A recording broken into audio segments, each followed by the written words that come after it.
Central Line train there. That's going into London. I'm waiting for one. Here it comes now, in fact, to take me around the Hainault Loop as I'm currently at Leytonstone waiting for this train, I hope that's my train, to take us into Episode 9 and 1940s of the decade as we go to one of the most iconic stations on the London Underground, an absolute favourite of mine. It's Gants Hill.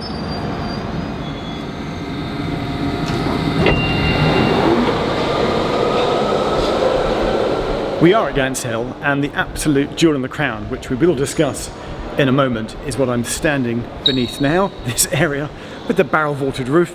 But first, we have to do some Gants Hill history.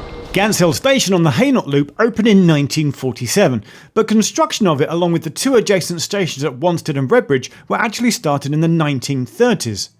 Construction was interrupted by the war, and the tunnel section, along with its unfinished stations, were actually used during the war as an air raid shelter as well as a munitions factory.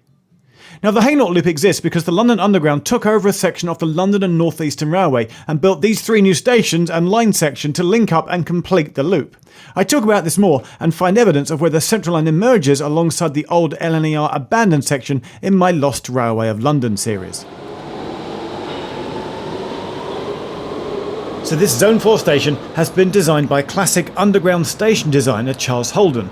Or rather, the inside of it is, because the station has no actual surface buildings and is located immediately beneath the busy Gants Hill roundabouts. There are then exits or entrances steps down to the station ticket area down below. But in the middle of the roundabout, though, are the closest things that the station gets to having some kind of surface building, with these structures which look suspiciously like they're vent shafts.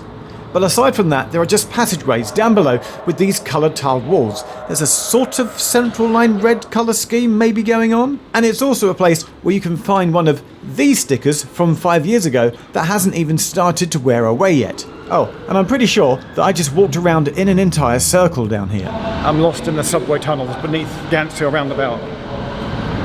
I mean, I'm half joking, but also I'm like, what, did that just... It's like a mini labyrinth down here. What I need is a map.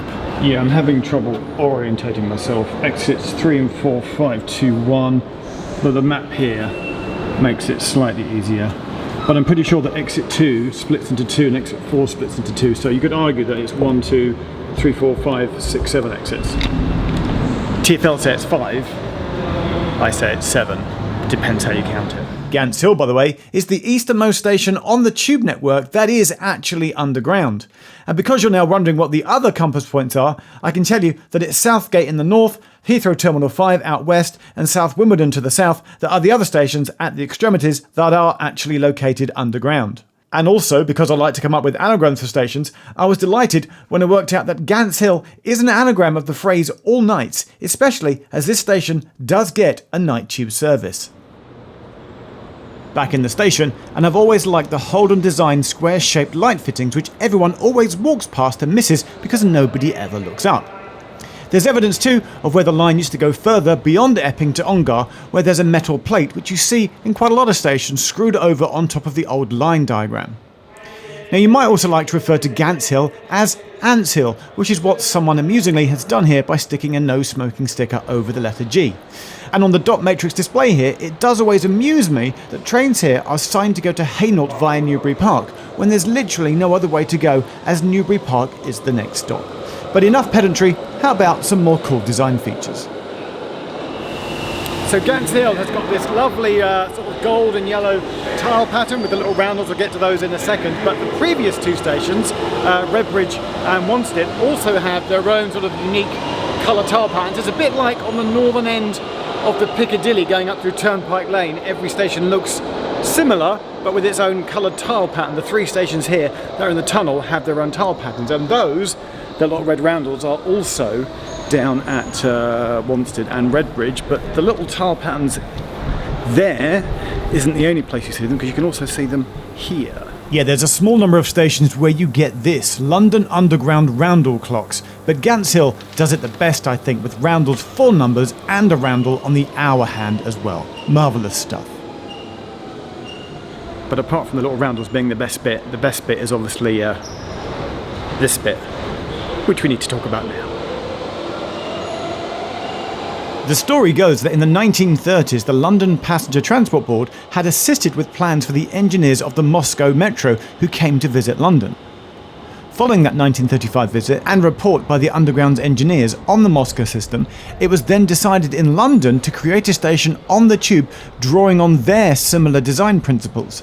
And that's why Holden put this barrel-vaulted roof here, which creates loads of space for passengers, and it is the busiest station on the Hainault Loop, and it just looks utterly splendid and completely unexpected if it's the first time that you've ever got off at Gants Hill station. Having said all that, I think the bench on which I'm sat now, there's what, 1, 2, 3 of them, and the uplighters, I think they were a later addition. I can recall seeing an old photo when this station was originally opened. I've probably got a black and white photo somewhere, and these benches and the uplighters were a later addition. It was just initially the barrel vaulted roof, which is splendid, but the benches are splendid, the uplighters are splendid, the little columns and the pillars are splendid. It's all splendid.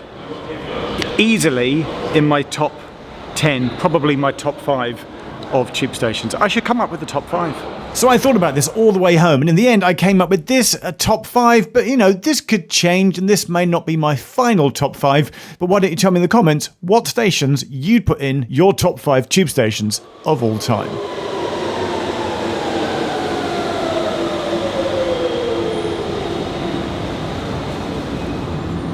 So there we go, a Charles Holden classic, but only on the inside because there's no surface buildings out here in Zone 4 on the Central Line. I would get a train home and leave, but I'm lost in the passageways of the subways outside, so try not to get lost if you come here, but do come and visit it if you can. Thanks for watching, see you in the next video.